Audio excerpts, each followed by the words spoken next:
Estamos de retorno en Primera Impresión. Usted se preguntará qué pasa con las elecciones judiciales, qué sucede en el legislativo. Algunas personas tal vez ignoran este escenario, pero otras personas se preguntan hasta cuándo va a seguir esta situación de las medidas de presión, de diferentes escenarios que se dan en el ámbito político. Pues vamos a estar entendiendo este tema junto con un experto. Él es analista político y también economista. Le doy la bienvenida al muy amable, Omar Velasco, está con nosotros en este jueves. Qué gusto saludarlo, Omar. Muy buenos días y muchas gracias por acceder. Buenos días, Alexandra. Es un gusto estar, como siempre, en Primera Impresión para hablar de este tema de la coyuntura nacional. Y bueno, pues yo me animaría primero señalando de que nos encontramos en una crisis política, judicial. Esta crisis judicial tiene como punto de partida la autoprórroga de los magistrados, de las altas autoridades jurídicas, como consecuencia de la incapacidad que ha tenido el órgano, el poder legislativo de poder llevar adelante la convocatoria y selección de candidatos.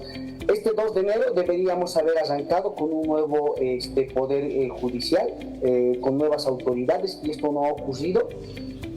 Lo que hay que entender es que de alguna manera el propio Tribunal Constitucional Plurinacional ha ido generando algunas acciones para que se vaya dilatando este proceso. Han habido al menos 3 intentos de la Asamblea Plurinacional para que se lleve adelante las elecciones que han fracasado.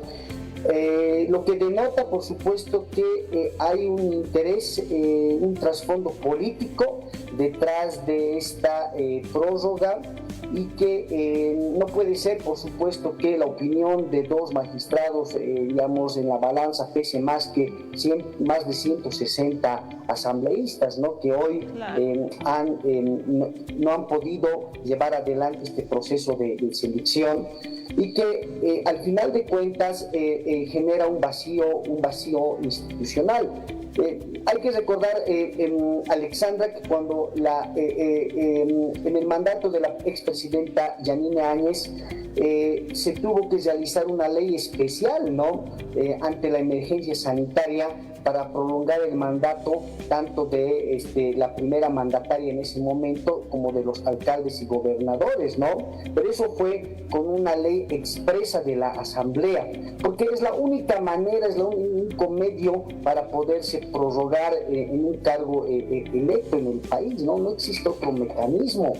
Lo que estamos viviendo hoy en el país, y con eso termino, es un proceso de descomposición de la institucionalidad en materia judicial, donde tenemos una justicia que está actuando de facto, ¿no?, en la toma de decisiones jurídicas.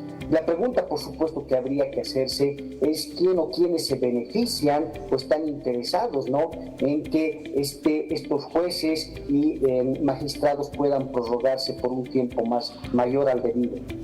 Era sabido, se dio a conocer esta convocatoria de parte del vicepresidente del Estado, una convocatoria para entrar en un diálogo en el legislativo, tanto a senadores como a diputados, Omar.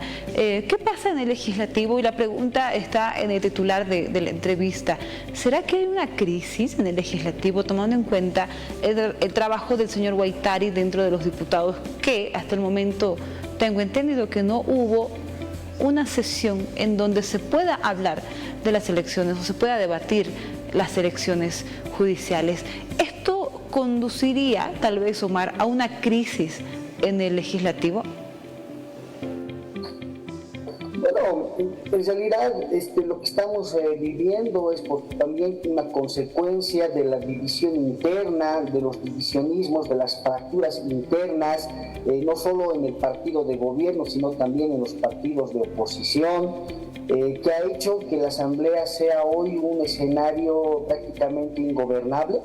Estas nuevas autoridades que han sido electas para la gestión 2023-24 en la Asamblea, tanto la presidencia de la Cámara de Diputados, pero también la presidencia en la Cámara de Senadores, no han logrado conciliar, ser un punto de encuentro entre estas distintas facciones que hoy existen en la Asamblea, ¿no? Por un lado, lo que sí hay que reconocer es que hubieron al menos 2 o 3 intentos en el legislativo para llevar adelante las elecciones judiciales. En ese sentido, no se le puede responsabilizar enteramente a la Asamblea, ¿no?, por esta situación actual en la que nos encontramos, porque hay que recordar que en un principio surge un amparo presentado por un ex funcionario del Ministerio de Justicia, ¿no?, quien a raíz de esta solicitud produce un retraso en las elecciones judiciales, por la cual la Asamblea tuvo que elaborar una normativa interna, ¿no?, un reglamento que fue aprobado mediante resolución, que luego el Tribunal Constitucional Plurinacional lo rechazó, entendiendo de que para este procedimiento debería haberse aprobado mediante ley, lo cual por supuesto no ocurrió cuando estos mismos magistrados asumieron el cargo en 2017, no hubo la misma rigurosidad legislativa que hoy se le está pidiendo a la Asamblea. Entonces, también han habido estos factores externos a la propia Asamblea que han de alguna manera tratado de retrasar el proceso de aprobación. Y cuando finalmente la Asamblea, a través, por iniciativa de senadores, comienza a elaborar un proyecto de ley, se aprueba con más de 2/3 en esa instancia, y esta pasa a la Cámara de Diputados. Extrañamente, en lugar de ser aprobado, discutido este proyecto de ley, se pasa a consulta, ¿no?, a consulta del Tribunal Constitucional, y eso por supuesto genera un retraso que para la fecha de hoy, bueno, ya es inmanejable. Ahora, Omar, quiero consultarte, ¿qué va a pasar en relación a las autoridades judiciales, magistrados y magistradas, que están siendo muy observadas por el tema de la autoprórroga en este caso? ¿Será posible poder ver o visibilizar más renuncias de estas autoridades dentro del órgano judicial en nuestro país? Bueno, lo que correspondería es que las actuales autoridades, entendiendo que han superado el periodo de mandato para el cual han sido electas, deberían, ¿no?, por un tema moral, por un principio ético profesional, dimitir del cargo, porque lo que hay que ver es que se está poniendo en riesgo toda la institucionalidad, toda la credibilidad que la sociedad tiene hacia la administración de la justicia, ¿no? Claro. Lo que estamos viendo, Alexandra, es que, bueno, en realidad esta situación es producto también del fracaso de este modelo electoral para la definición de autoridades judiciales en el país, que lamentablemente no ha funcionado, no ha logrado ser la respuesta a la falta de administración de la justicia que históricamente hemos venido arrastrando. En ese sentido, por supuesto, como un hecho simbólico, a pesar que no tienen hoy la obligación de hacerlo, porque lamentablemente esta mala interpretación que ha dado el Tribunal Constitucional Plurinacional a la sucesión ha hecho de que estas autoridades puedan mantenerse en un cargo que hoy no les corresponde. Por un tema, reitero, de responsabilidad ante el país, va a ser muy importante que estas autoridades den un paso al costado, porque están poniendo en riesgo toda la credibilidad que tiene la sociedad sobre la administración de la justicia. Lo que pasa es que se van mostrando dentro de lo que va a suceder, o más bien de lo que se va a ir dando dentro de las autoridades judiciales en nuestro país. Existe la presión de parte de la ley vista. Hace unos instantes escuchábamos un análisis de parte dentro de lo que va a suceder o lo que está sucediendo en en el ala evista con estos bloqueos que ya hoy llevan su cuarto día, pero también revisando, Omar, cómo se va desarrollando el trabajo de estas autoridades judiciales. ¿A qué procesos estarían sometiendo en el caso de que se esté tal vez ampliando esta autoprórroga, se esté dando todavía su cargo dentro del órgano judicial en nuestro país, Omar? ¿Qué podría suceder? Bueno, en realidad esta prórroga indefinida está abriendo una crisis política en el país. Hay un evidente trasfondo político porque hoy quien controla al Poder Judicial puede también controlar el escenario político electoral, ¿no? Eso está claro, ¿no?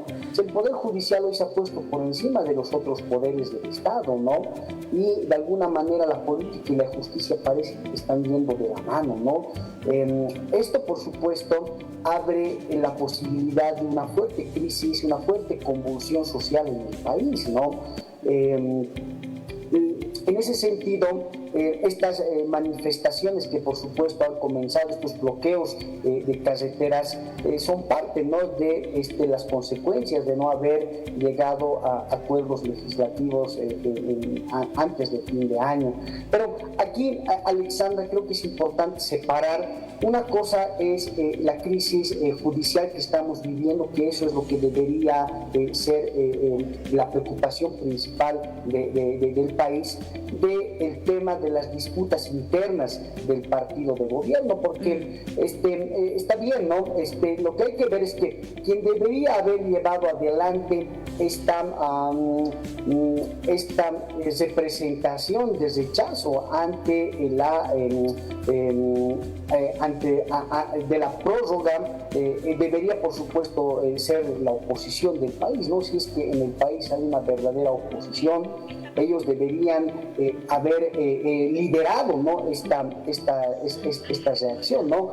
Sin embargo, lo que hemos visto es que más bien la oposición en el país ha mostrado, más bien se han visto una situación bastante cómoda, ver cómo desde el balcón las pugnas internas entre el ala del edismo y el ala del arcismo han estado tensionando la situación social del país, ¿no? Pero reitero, este es un tema que va más allá de estas pugnas internas en el MAS, ¿no? Este es un tema donde los bolivianos nos estamos jugando la institucionalidad del país. Pero desafortunadamente, pese a este hecho lamentable, no se ha visto de la sociedad una reacción material, ¿no?, de rechazo en contra de esta autoprórroga. Ahí me parece importante de que hay que reconocer que hay algunos grupos, por supuesto, afines a Evo Morales, que han iniciado esta suerte de bloqueos en el país, pero hay que recordar que es gente del campo, ¿no? Aquí lo que no se ve es cuál es la reacción, la respuesta de los propios bolivianos, principalmente en el área urbana, ¿no? Porque no se puede dejar, por supuesto, que la sociedad no puede dejar que este tema de la autoprórroga pueda continuar de manera indefinida. Se debe, por supuesto, encontrar mecanismos de presión que hay que entender, no es contra el gobierno, son mecanismos de presión contra las actuales autoridades que están ocupando estos cargos judiciales para que puedan dimitir en el cargo o para que se pueda encontrar puntos de acuerdo en la Asamblea para acelerar este proceso de convocatoria y selección de candidatos. Omar, ya que tocas estas disputas dentro del MAS, la división que existe entre alcistas y evistas, ¿qué futuro le espera al Movimiento del Socialismo y PSP camino a las elecciones presidenciales 2025? Bueno, decía hace un momento, quien controle el órgano hoy judicial va a tener, por supuesto, un mayor control del espectro político electoral, y eso claramente lo tiene tanto arcistas como evistas, claro, y es por eso que hay de alguna manera una disputa, ¿no?, por ese espacio de poder a nivel nacional. Por un lado, hay que ver que, que el escenario, por supuesto, ideal para resolver estas disputas internas tiene que ser las elecciones primarias, ¿no? Porque, por un lado, lo que hay que ver es que Evo Morales hoy tiene, por supuesto, la posibilidad de postularse a la presidencia, ¿no? Hay que dejarlo postular, les guste o no algunas facciones del arcismo, ¿no? En ese sentido, ese fallo que salió hacia finales del año pasado es una muestra de que hay una intencionalidad, ¿no?, política de querer utilizar a la justicia, ¿no?, para sacarlo de la carrera presidencial. Pero del otro lado también es cierto que la cúpula masista que hoy está al frente del partido también tiene que mostrarse mucho más abierta para que se pueda postular el presidente Luis Arce, si así él lo ve conveniente, ¿no? Porque esto es democracia, Alexandra, tiene que encontrar estos puntos de acuerdo en el cual estas disputas internas se puedan resolver en las urnas, se puedan resolver por el voto ciudadano, y que no sea la manipulación de la justicia la que determine la inclinación de la balanza a uno u otro lado. Omar, claramente la gente puede ver la división del MAS y podemos analizar desde diferentes puntos este escenario, pero nos preguntamos ahora, ¿qué papel juega la oposición dentro de esta división? Bueno, lo que yo veo, Alexandra, es que la oposición está en una posición bastante cómoda. No ha esgrimido, digamos, mayores intentos por poder proponer al país una agenda política, económica, social alternativa, ¿no? Lo que la oposición espera de manera bastante cómoda es a que estas fracturas en el MAS terminen desgastando a ambas facciones, ambas facciones del MAS. Pero aquí lo que hay que llamar, por supuesto, también a la reflexión es que el país está encaminando a un potencial conflicto social, nos estamos orillando a una situación de crisis político-social bastante grave en el país. No se ve las figuras de oposición hoy, creo, más necesarias que antes, de poder establecer puntos de equilibrio, ¿no?, entre el masismo, ¿no? Buscar, por supuesto, en la asamblea puntos de mayor equilibrio entre estas dos alas. No están las tradicionales figuras, ¿no?, de Carlos Mesa o de Luis Fernando Camacho, ¿no? No se han manifestado en torno a la crisis social, política que estamos viviendo como consecuencia de la prórroga de los magistrados, ¿no? Y sus asambleístas, lo poco que han hecho en la asamblea es proponer la suspensión de las vacaciones judiciales, ¿no?, que no ha sido tampoco la solución. En ese sentido, la oposición, que hoy debería jugar un rol mucho más activo para dar ser una especie de suerte intermedia entre estas dos facciones en disputa, no está logrando tampoco liderar y recoger esta situación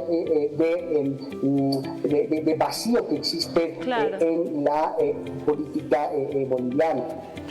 Omar, concluyo con esta idea, por favor. En tu criterio, ¿cuáles serían las figuras políticas que estarían mostrándose para las elecciones presidenciales 2025 en la oposición solamente?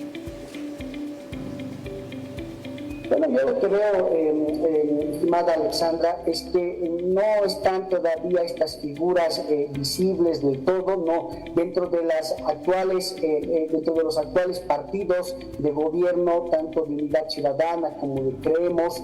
Existen disputas internas dentro de su propia estructura partidaria, ¿no? Y eso de alguna manera ha limitado o está limitando que se pueda visibilizar una figura, vamos a decir, mucho más consolidada, mucho más visible, que pueda ser una cara fresca para las elecciones 2025.